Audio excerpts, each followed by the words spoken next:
શું તમને પણ રાતના 2 થી 3 વાગે અચાનક આંખ ખુલી જાય છે, પરંતુ ચોક્કસ કારણ સમજાતું નથી? ઘણા લોકો એવું માની લે છે કે આ કોઈ મગજની ગંભીર બીમારી હોઈ શકે છે, પરંતુ એવું હોતું નથી.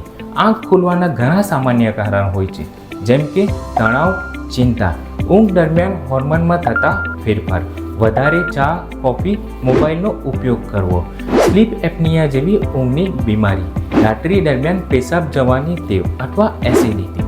આપણી ઊંઘ અનેક ચક્રમાં વહેંચાયેલી છે. ચક્ર બદલાવાની સાથે જાગી જવું એક સામાન્ય છે, પરંતુ આવું જો વારંવાર થતું હોય, દિવસ દરમિયાન ઊંઘ આવતી હોય, વધારે જોરથી ખરાતા આવતા હોય, શ્વાસમાં રૂકાવટ આવતી હોય, સવારે ઉઠતી વખતે માથામાં દુખાવો થતો હોય, તો ન્યુરોના સ્પેશિયલ ડૉક્ટરની સલાહ લેવી જરૂરી થઈ જાય છે. યાદ રાખો, તમારા મગજને સ્વસ્થ રાખવા માટે સારી ઊંઘ એટલી જ જરૂરી છે જેટલો સારો ખોરાક. તમારા મગજને